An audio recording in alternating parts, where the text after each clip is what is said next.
there's a big difference between the bottom and the top, I suppose. But in the middle, you've got probably your Makitas and DeWalt's and all that kind of stuff. Yeah. You can get a big green box. I started off when I first started the business was probably the best one. I bought a whole kit. So impact driver, drill, masonry drill, angle grinder, circular saw. Yeah, okay. That was regardless of the brand. So that was Milwaukee for me, but regardless of the brand, I would probably be starting off with that for the homestead. Yeah. But you pick your price point. Knowing what tools to invest in for your homestead from all the different types that are out there can be daunting. So we want to give you an insider's look at homestead tool selection from a couple of tradies.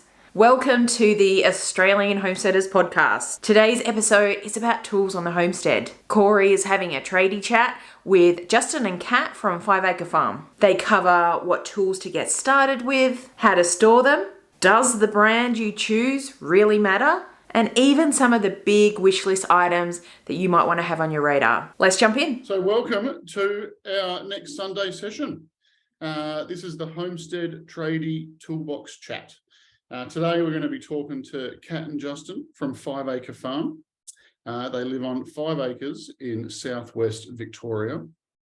They grow fruit and veg. They do permaculture. They do no dig and no till principles. And they try and preserve as much of their own stuff as they can. They raise chickens and they're hoping to get some more homestead animals in the future. Kat works with deaf children and has a passion for sharing signs and the making Auslan, I think I pronounced that correctly. Yep, Auslan. More accessible. And Justin runs his own business in the signage industry. Among many other things. Hello, Justin and Kat. Howdy. How you going, Corey? Good. Did I miss anything? No, that's spot on. Thank you. I'll just add that, so Kat's just going to be signing. It's sort of just still a conversation between you and I. Yep. Lovely. So, yeah, we'll rip into it and looking forward to hearing all about it. We'll see where we go. All right. So let's just kick this off here. Just tell us a bit about your trade, what you do, your skills, and sort of how you associate them with like homestead living, chores, jobs type thing. Yeah, so in the signing industry, I've been going for about 23 years now. So done my apprenticeship and moved through the ranks a little bit, done a bit of sales and all that kind of stuff. And then started my own business about 8 years ago now. But yeah, so in the signage industry, it's quite broad. We have to deal with a lot of things that other trades don't have to deal with. So we deal with some low electricity, structural, fixing and screwing and sawing, lots and lots of different things. Like we have to have a setup where we're in a factory and we can produce so much of the stuff ourselves where, a sparky or a plumber, they can work out of a van and they have all their tools they need in the van. They can go to site, do all that. Yeah, that's right. Yeah, so we got drop saws, cold cut saws, welders, aluminium, TIG welding, laser welding, CNC, and then a vast array of power tools called like hand and power tools. Yeah. 100%. Yeah, right. Okay. Sounds like a pretty big setup. Yeah, we're getting there. Yeah. Lovely. Yep. There's definitely some tools in there that I'd like to play with, that's for sure. Yeah, for sure. So we'll just start it out with a quick question from one of our members. If starting out, what do you think is the best way to get your toolkit? Would you say to build it up slowly, or go sort of all in and get like a whole lot? And what do you reckon about sort of the price point of view? Like, I'll say entry level tools versus say trade level tools. Yeah. I mean, there's a big difference there, and the average homesteader, doesn't really need like the A1 quality when there's many other tools that would probably do the job. Yeah, 100%. There is there's a big difference between the bottom and the top, I suppose. But in the middle, you've got probably your Makitas and DeWalt's and all that kind of stuff. Yeah. You can get a big green box. I started off when I first started the business was probably the best one. I bought a whole kit. So impact driver, drill, masonry drill, angle grinder, circular saw. Yeah, okay. That was regardless of the brand. So that was Milwaukee for me, but regardless of the brand, I would probably be starting off with that for the Homestead. Yeah. But you pick your price point. There's several. So you got your full trade, like you said, your middle of the road, maybe Makita, Bosch. There's a crossover between what you can get, say, at Total Tools and Bunnings. People say at Bunnings. Yeah. And then so you got the bottom, I suppose, is the Zito, and there's another brand I can't think of at Bunnings there as well. So yeah, I think they do like AEG XU1, I think is another. Is it red and black? That's the one I was thinking of. Yeah. So I guess the thing with tools like that, so because I kind of look at like the warranty aspect as well. Like if you buy a tool from Bunnings and it's on the lower price range and it breaks, there's no issue with like return policy to Bunnings, because everything we've ever taken back to Bunnings, there's been no problems at all. But then when from like a trade point of view, if one of my Milwaukee tools breaks and I take it back to the dealer to get fixed, they actually take that tool off me, and it could take a month to fix. So that's why we end up with so many tools, because you have to go and buy another one, because they don't just lend you a tool to go, here you go, type thing. So Bobby's pulling out the big guns. No, not the big guns, but I had the exact same thing with this. Is my original just standard drill Milwaukee. Yep. I was doing something with it that I shouldn't have been. I was elongating 20 mil plate with this. Yeah.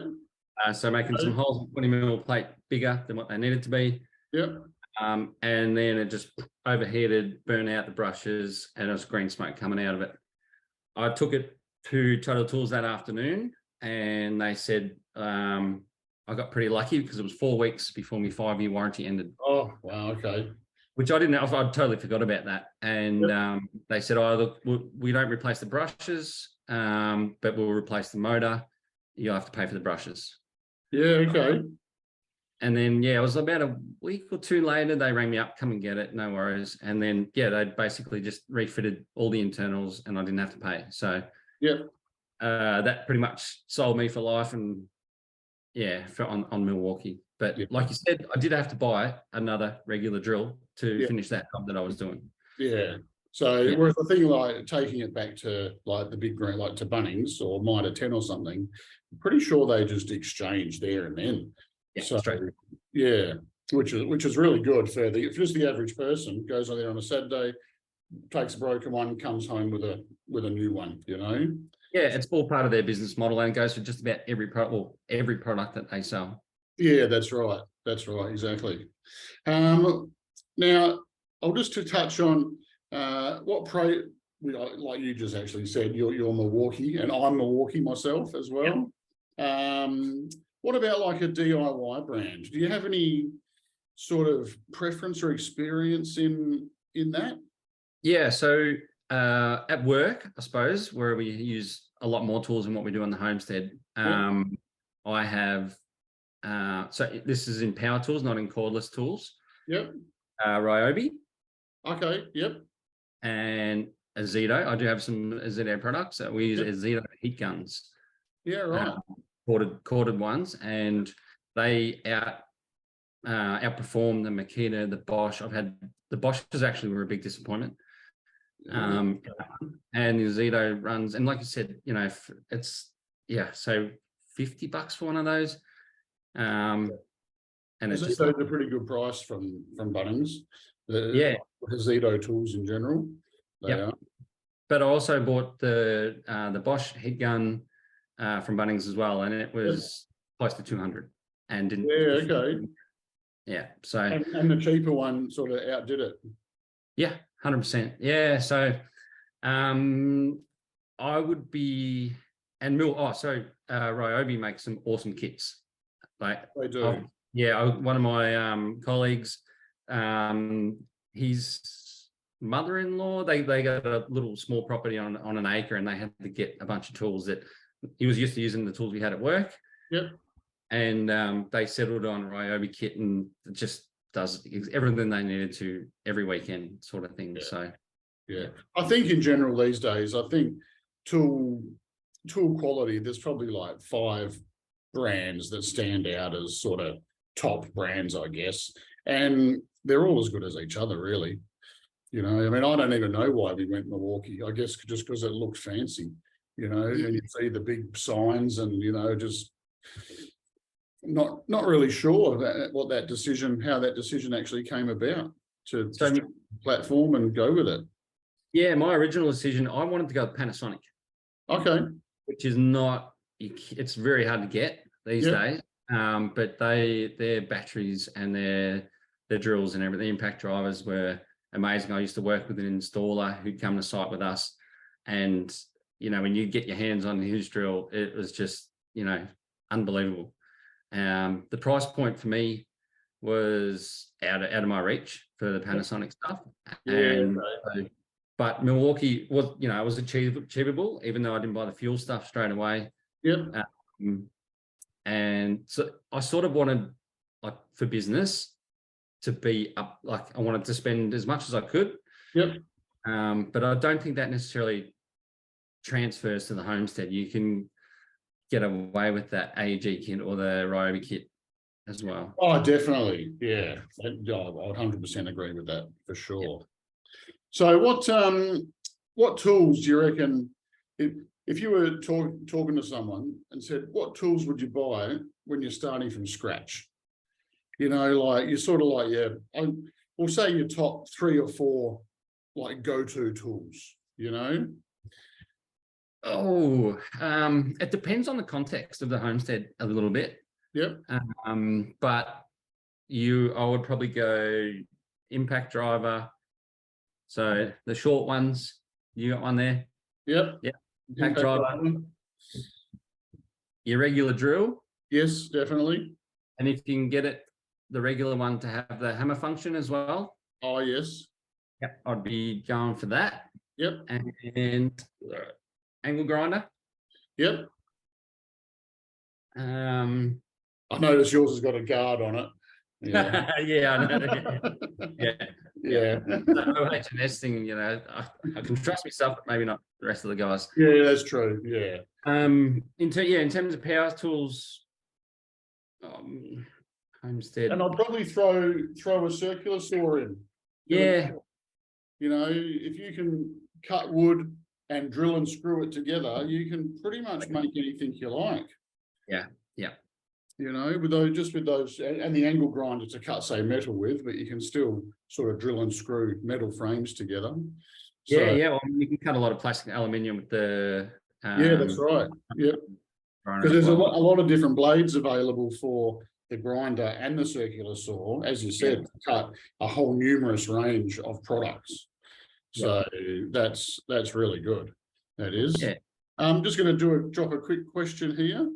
Sarah No wants to know, where would Ryobi sit in the list of quality, I suppose. A friend of mine has Ryobi.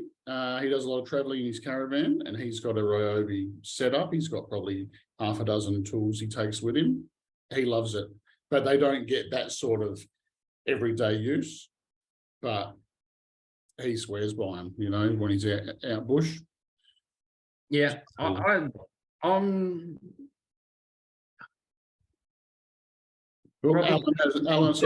has said he's had nothing but a good experience with Ryobi. Yeah. So, and I think Ryobi is available from Bunnings. Yes. As well. So again, you've got that warranty, that 100% warranty backup through the big brand store, which is a really good thing to have. Yeah, starting from scratch, I would probably, it'd be my second choice out of, say, DeWalt or Ryobi. I reckon that'd be okay. Yep. Ryobi. Yeah. But yeah, the size of the kits and the price point of the kits as well. Like, So the other thing we haven't kind of touched on yet is the amount of batteries you get in that kit, which is That's true. Batteries is like a whole other conversation, isn't it? it is. Yeah. So, It's nice to have one in your impact driver, one in your drill, and then say one in the other tool that you might be using on that day as well. So you don't have to keep on changing up. changing. Yeah. I think I've actually done a video recently where I had one battery because I couldn't be bothered walking to the shed and I was changing it out while I was doing stuff. I did say that one. Yeah. Yeah. So yeah, a good a good supply of batteries is good as well. What else we got? Bush edge. Any tips for storing your tools? Ooh. Well, Yeah. mine get kept in my toolbox that's on the back of my ute pretty much 99% of the time. So I know they're all together. Yep. So I use at work and at home in the shed. They're called stealth mounts. Okay. So they're basically, so you've got where your battery goes in there, Yeah. which is that shape. So you've got a mount that is the shape that fits that. Oh, right. Okay. So it slots straight on, and then you've got the opposite mount for your batteries. Yeah. And then right. you can have them all lined up in a row as well. Oh, geez, that sounded fancy. Yeah, it's pretty fancy. They're all the photo that you've seen that we might show everyone later on in a post or something that of my tool shelf. They're all mounted on stealth mounts. Yeah. Okay. Yeah. Nice. And also, if you're using your tool in like a dusty, like a circular saw, and you're cutting wood all day, just probably give it a good blow down, get all the dust out of it. Same as your drills and your grinders, just a simple wipe down with a rag before you put it away in the shed, and just keep them away from moisture. Yeah. I mean, I have been known to forget and leave the odd tool out in the rain. And you go and get it, and then within an hour or two, you can see there's bits of rust, sort of surface rust forming on it, and it's like, oh, damn it. Yeah. You see that in the drill bits as well when you leave them in the end. Well, I see it a bit at work when the guys come back from being out on site and they've been down, in the long grass drilling steel together and that, and they caked in mud and whatnot. And I'm like, you going to clean that off or what? Yeah, that's right. So what about sort of battery storage and lifespan?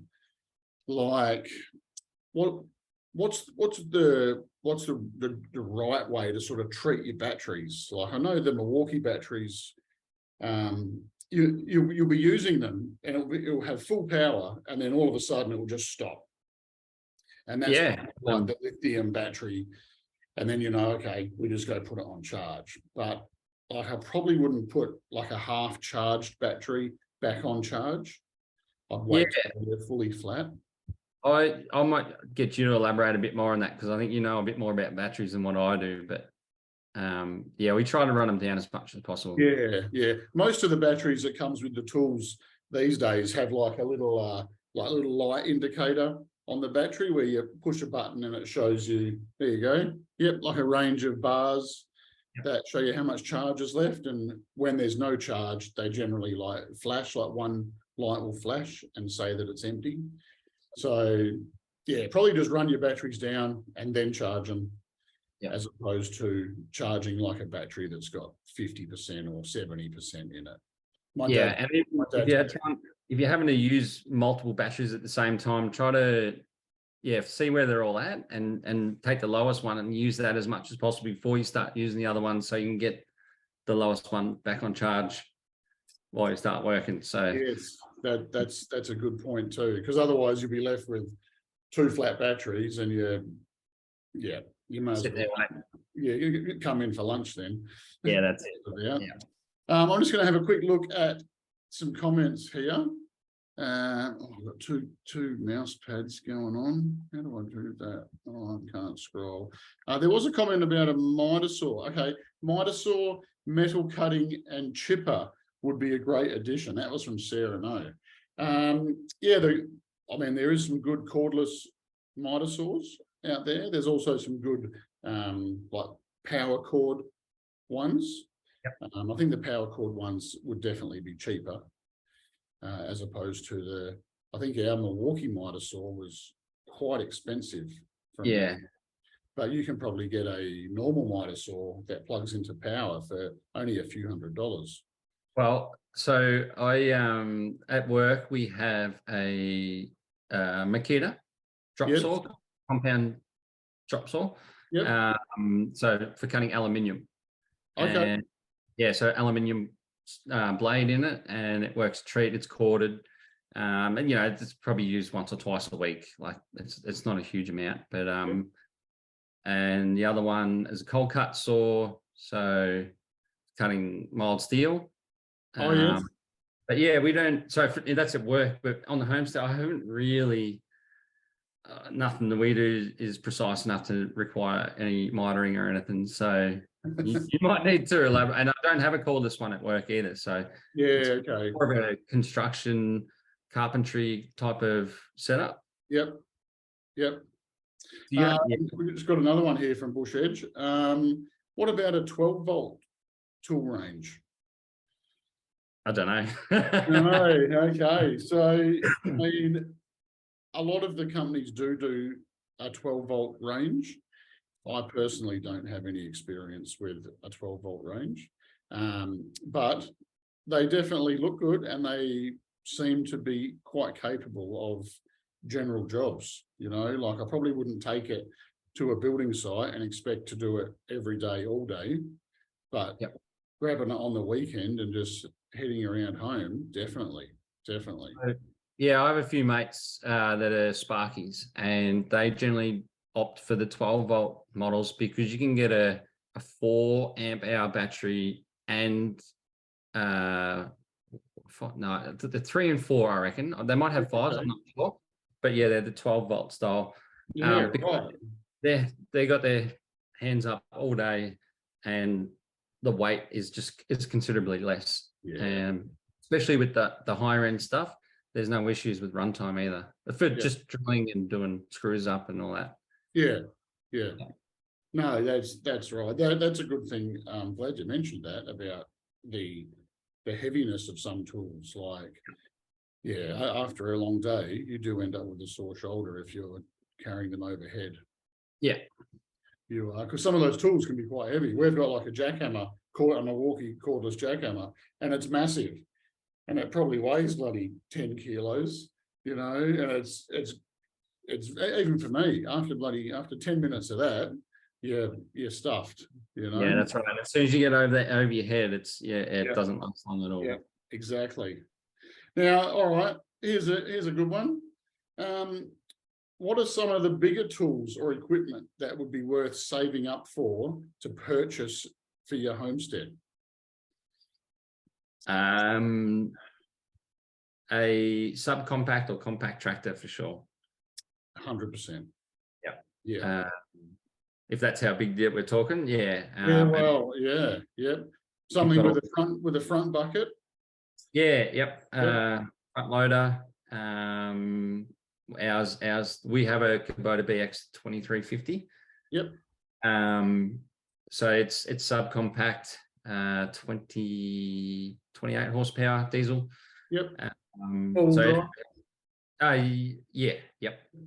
We're normally running in 2-wheel drive, but when you got heavy loads on the front, I generally put in a 4-wheel drive. And when it's a bit wet, that's got the mower deck on the bottom as well.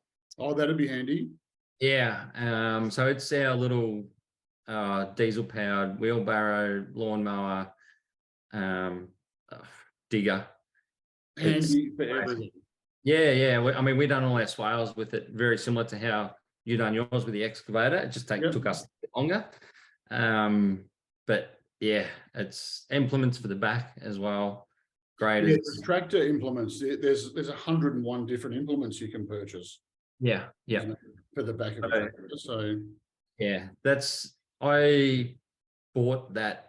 So we settled on the property the day before Kat's birthday. Okay. And I picked it up also the day before Kat's birthday, and I got the guilt because I'd spent so much money on a tractor. Apart from buying a house and a tractor for her. but I didn't really get anything for her birthday. So, yeah, no, it's been amazing, and I sort of almost regretted it at that point. Yep. And then look back 18 months, 2 years later, it's like we couldn't have done half the work without it. Yeah, okay. Or we'd be still doing it because doing it by hand would be so much longer. So yeah, the price point on those between, I don't know, we got it secondhand for 19, but the market's pretty good for them, so you're probably up towards 25, a bit more now. Yep. Yeah. I think a tractor, something that can move dirt and dig holes, and even if you just put like a carryall on the back, which is like a little platform that you can just load up with, say, drums of, feed drums or anything you like. Just carrying stuff around by hand is terrible, honestly. Like, so having a machine to do that for you is 100%. Yeah, the way to go. We've got a question about a welder. Yes, save up for a welder. I get in trouble because I have a few welders in the shed, but they all kind of look like one, so I kind of just say they're all one as opposed to three. So, but yeah, like a small little welder for those odd jobs. I mean, I'd say Unimig do a range of welders, and I know now that you can get the smallest Unimig they do, which is probably good for, say, up to 3 to 4 mil steel quite happily. And that's only about $350. And it's only this big. You can put it over your shoulder, like for a small welder. And then obviously, like, go on. Is that an arc welder or MIG? It's a MIG welder. So you pull the trigger and the wire feed comes out of the handle. Gasless. Yeah, you have gasless wire or solid wire if you want to have a gas bottle, but generally gasless, portable, nice and easy, and it just runs off a standard 10 amp like power point. So for a welder point of view, that would be small and compact and pretty easy to use. That would. Another one, feelings on chainsaws. All the feelings. Yes, we still have 10 fingers. Yeah, 100%. Yes. Where do we? Wow. I'll let you lead because I think you've got one just. Yeah, I've got one just here. So I've got do a show and tell. Yeah. I've got my little arborist saw. It's it's almost a pro saw. It's the model down from a pro saw for an arborist. Yep, top handle, lovely. Yeah, top handle one. Well, you shouldn't use it one-handed, but I do. Well, so yeah, so they reckon. So I've got that's a still. I bought that for just pruning almost really. I bought before that I had a Husqvarna 460. Yep. A Rancher, so that's like a homeowner type model of saw. Yeah, okay. Yep. 20-inch bar, quite heavy. You can prune with it, but you'll wear yourself out pretty quick. On our property, it's like 60% treed, I suppose. Yep. With a lot of debris from over the years that was on the ground, which we had to clean up to reduce our fire risk. So it was, you don't want to be dunking your 20-inch bar and wood on the floor all the time. So I bought the top handle heaps lighter so that I could chop all that stuff up and use it to burn. So. Yeah. So I think we've got, when I say we, I mean me. I think I've got like 9 chainsaws maybe in the shed. So, but I probably only have like 2 like go-tos. I have a small one, which it's not the arborist one, but it's small and light, and it's just like a still. It's very easy to use for small branches, right? Probably up to maybe 100 mil round. And then I have like my go-to bigger one, like the Farm Boss or something bigger, just when you're chopping like bigger logs. But like a small chainsaw is so handy. Just something probably even just like a 12-inch blade bar, I suppose. So 12 to 14 inch would be plenty for most people on the homestead. Yeah, absolutely. Yep. And I mean, I think there was a comment about some handheld pruning saws. I don't have any of them at all, but I know that still do one. It's like literally hold it in your hand, and the bar is probably only this long. I think it's like maybe 4 inches, 5 inches long. I think they're 6, same as the Milwaukee. It's a 6-inch one. Yeah, okay. And they're about $300, which I thought was pretty good. Yep. And then I did have a quick glance on eBay. You can get some cheap ones for like $50 that come with a battery and a charger. As far as quality goes, who knows? Who knows? But at $50, it might almost be worth a go. Yeah. If you don't already have a brand that you're aligned to for that kind of stuff. Well, the Milwaukee make the 12 volt pruner. Yep. Which I've looked at buying, but because I have no 12 volt batteries, I'm reluctant to do it. Yeah, okay. Yeah. Because I'm waiting for batteries. Yeah. So I'm waiting for them to bring that pruner out, because I'd love to have that on the tractor while I'm mowing. Yep. Which I do take the top handles with me sometimes. So you're mowing and you've got low hanging branches. You just want to trim them up so you can mow closer to the trees. Yep. It'd be good for that, I reckon. Yeah. Oh, definitely. Yeah. Just small, compact, and portable. Yeah. But dangerous. Dangerous? Yeah. Yeah. Because they're always on. Oh, rightio. Okay. I know there's probably 2 buttons that you need to press, like with all chainsaws as well, but Oh, yeah, like a safety and then the trigger type. Yeah. That would be only certainly carrying it with me on the tractor. That would be my concern. At least when I'm carrying the arborist saw with me, it's on because it's loud, you know. Yeah, that's right. Yeah. I don't think we'll touch on chainsaw safety because personally, I'm probably not the right person to talk to. I'm not. Alan Palmer has a question. Any tips for buying tractors secondhand? Now, you bought your tractor secondhand? I did. It was from a dealership though. Okay. So the guy traded in on a new one. Yep. And they had it in their lot, and a mate of mine down in South Gippsland rang me up because I'd just finished asking him about it, what to go for, and he'd driven past and seen they had a couple there. So I hadn't even seen it. I paid the deposit over the phone. I'd seen photos. My mate looked over it for me, 250 hours on it or something like that. Kubota. Yeah, it was a bit like Toyota taxi. Like, you just don't really have to be too concerned about it, especially with that age as well. Yeah. That's about as much as I know about buying tractors though. So I know you've had an older one. Well, I guess buying anything mechanical, the newer it is, the more chance you've got of getting like hassle-free tractoring, I guess we'll call it.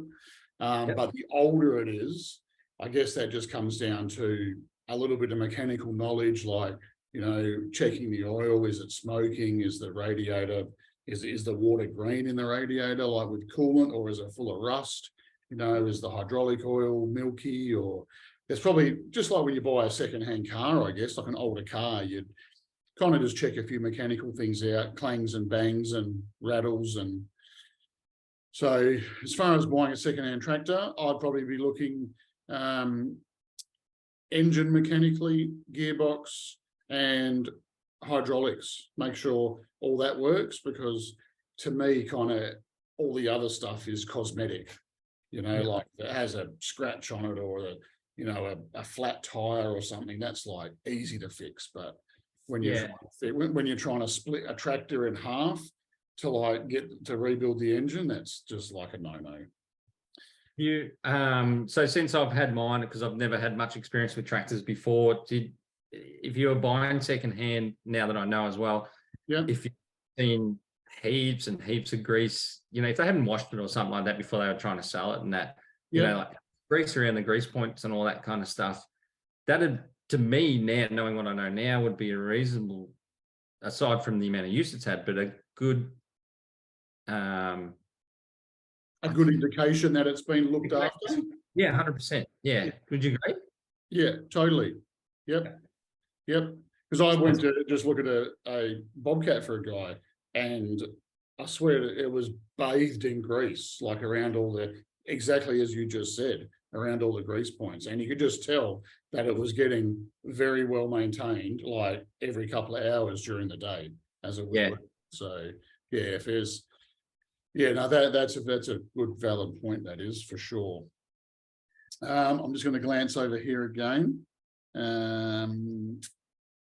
What have we got? Oh, a little comment about we're going back to the chainsaws, the Milwaukee chainsaw. Did we touch on that? No. The 18-volt Milwaukee chainsaw. That is actually a pretty good saw.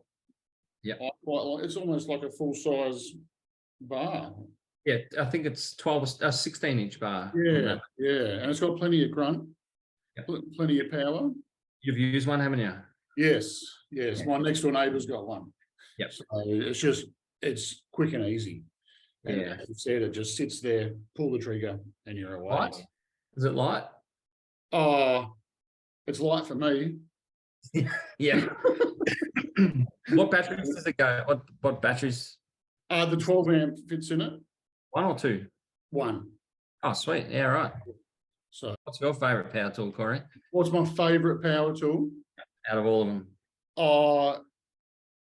Look, my impact driver, we've got 4 of these, and I use this daily, like literally every day for something. So I probably have to say that's my favorite, even though it's like the smallest, sort of most easiest tool.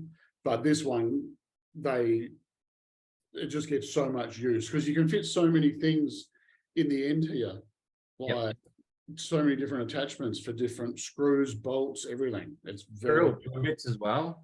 drill bits and everything for it. Yeah. So that's probably my favorite, but not necessarily my I don't know. I do like a big chainsaw. Yeah, absolutely. Yeah, no, I know what you mean. You know, but as practicality, like the impact driver is probably the favorite tool, I'd say. Rachel has asked the best way to store drill bits. Not in the rain. Yeah. Yes. Generally, I'd go a plastic case that sort of folds. There you go. Yep. Like that. Just like that. They go back in the right spot every single time. I was going to say, I noticed they're all in there. Yeah, they are. That's very unusual for me. So I bought these in because it was something else I was thinking of while I was doing it. But I have the 3.5 bit just there, the 3.5 mil. Yeah. I also buy them in packs of 20s as well. Oh, so that's the most commonly used one for us, especially when you're doing a bit of, I don't know, plumbing, sheet metal work and all that kind of stuff. Yeah. Pilot holes, they break and you go to that blunt. But it's nice to have a full case. Yep. For the sizes that you use every now and again, but the ones that you use all the time, you can buy little packs, multiples, up 10 or 20 or something like that. Okay, yeah. And most drill bits you buy these days come in a case like that. So that'd probably be just leave it in a case for storage. Absolutely. And then if you do, if there are some blunt ones or something like that, just put a note in your phone next time you go into Bunnings and grab that spare one. Yep. And just top it up. Yeah. The other thing I just want to touch on is a bit of a lifesaver for me. Okay. So this is a brand, Craft Right. It's a very cheap brand that Bunnings sell.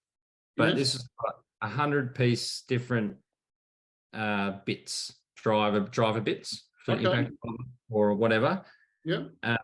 Star bits, like bits. I don't even know what some of the uses are, but the amount of times just hold that up to the camera so we can get a bit of a good sort of look at that.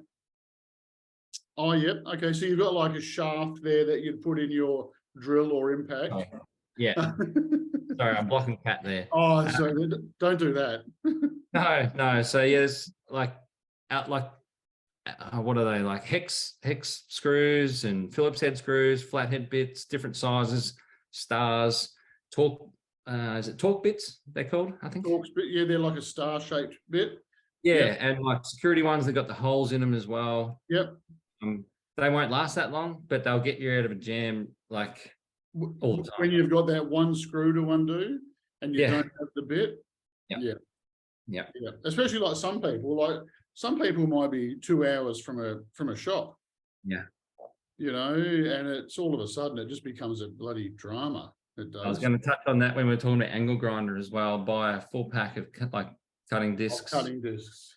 Yes. The boss was just looking at me. So I've got one last question here. Where can I buy in Oz? So where can I buy in Australia a drill bit attachment for an angle grinder? Right. Okay. Now, I know they do a right angle drill that kind of, I suppose, would resemble an angle grinder setup, but it has a chuck on it like a drill. I don't think you could buy a chuck for an angle grinder. That would probably be a little bit dangerous. I was going to say it sounds real dangerous. The speeds that would be going as well, even if it was an adjustable drive that fits on there. I mean, eBay would sell them, guaranteed. Oh yeah, but it sounds so dangerous to me. If you need that, it sounds like you need a horizontal drill. Yeah, the right angle drill. Yeah, that's right. Oh, so we had a question about the what is a good brand for battery operated mini chainsaws? Chainsaw pruner, 4 to 6 inch. What to look for? We touched on that a little bit earlier. So probably look at something, if you want to get some quality, go like that Still would be the go.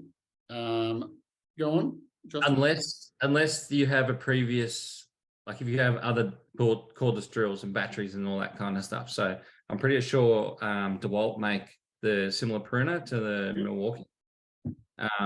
But like I said, with the 12 volt versus 18 volt, if you don't have any battery powers, I'll be going the Still one. Yep. You do have batteries and they're 12 volt ones, go with that brand, whether it's Milwaukee, DeWalt or whatever. Yep. But I personally haven't missed it. Yeah, we did touch on that earlier before. So yeah, okay. I think Rachel just said she has a Still. So much easier for me to start and handle. Just wanted to add before you want to wrap up, is there any like garden, I know it's a little bit separate to what we're talking about, but hand tools, so whether it's socket sets, spanners, all that kind of stuff, but then also are there any garden tools that you reckon would be must-haves for the homestead? Oh, wow. A good shovel that has a strong handle. Fiberglass? No, probably I like timber handled shovels, like a Cyclone or something like brand, say like from Bunnings. And I like to keep it oiled. So I use like linseed and I think you mix methylated spirits with it or something with it, like 50-50 ratio. And I'll give it a sand and then give it an oil every month or two. I reckon one of those 2-handled post hole shovels, right? Oh, yeah. They're a little bit awkward to use, Yep. but when you're on the homestead, if you want to dig some holes to plant trees or put a post in the ground and you want to dig a hole that's say 500 mil deep by only 200 mil round, it gets a bit awkward just with the shovel. Yep. So, and probably a big bar, like a 6-foot steel Crowbar? Chiseling bar. So for some of that hard ground. I mean, that might not be suited to everywhere, but our ground in summer is like concrete. Yeah, especially once you get through that topsoil. Like I know here we've got quite sandy topsoil and about 200, 300 mil down, it's clay, rock solid. So, it's a great one to have. The other one for me, must have, is a steel rake. I love my steel rake. Oh yeah, a good rake.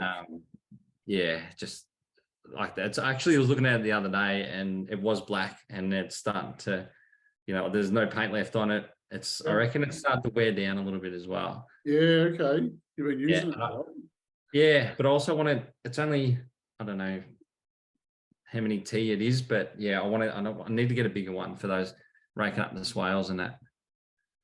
Yeah, rightio. I think we've got a great big yellow landscaping rake as well. That's about 800 wide. Yeah, 800 nice. millimeters wide, and that's a fiberglass handle with a yellow handle with an aluminium head, and that is good for sort of like light raking. Like if you're going to get into it, I prefer the smaller one because you get a bit more like leverage or power into it, Yeah, absolutely. Right. Oh, and my other favorite tool is it's a concrete leveling tool. Yep. It's basically a flat piece of aluminium with a handle on it, and I call it Nev because it's me mate Nev. Yep. Right, Nev the Lev. But that's very good for smoothing flat ground. Like, is it got a level in the handle? Is it like a screed, like a? Yeah, it's kind of like I suppose like a trowel on its edge with a handle coming off it. Can't quite explain it that well. We might. Is it like a float? No. No. We might put a picture up somehow. Yeah, we'll put a picture up of. Yeah, similar to that, I've got also a 2.4 meter long aluminium level, but it's more like a landscape level. So the level's just in the handle where you would hold it like a screed. Oh yes. But yeah, so for leveling out tank pads, leveling out new building sites, or it gives you a pretty good. Yeah. Okay. And also the A-frame.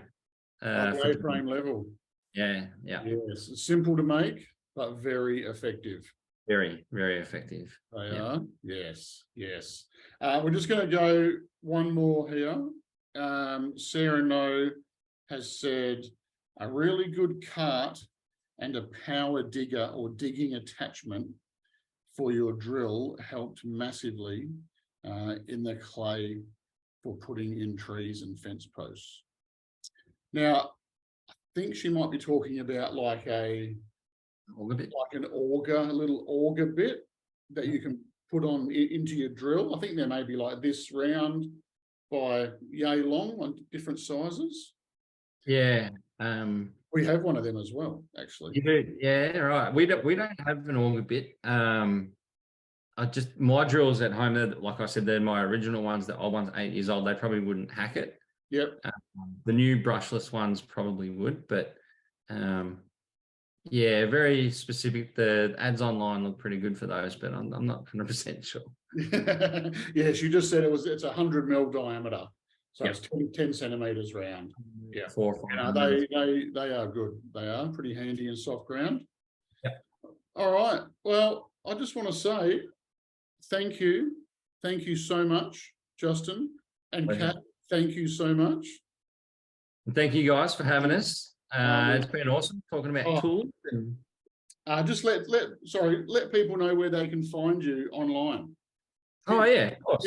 Give yourself a plug. Yeah, of course. So head over to YouTube, and we are 5 Acre, so it's numerical 5 Acre Farm. Yeah, it comes up pretty good now. We're getting some good SEO with that, so you should be able to find it pretty easily. Kat does most of the videos. I jump on a few of them. And Instagram, 5 Acre Farm, pretty easy to find as well, and Facebook as well. So yeah, thanks for that. Lovely. No worries. That's great. So that's been really good. So I'm probably going to end this now, and we'll just hang around and have a little bit of a chat after. Yep. So thank you, everyone, and enjoy, and we'll see you on the next Sunday session. See ya. Thank you. Bye-bye. Thanks for joining us, folks. You can find Corey and myself at Rockpile Off-grid Homestead on YouTube, Facebook, and Instagram. And remember to head over and join the Australian Homesteaders community, and we'll catch you on the next one. Bye for now.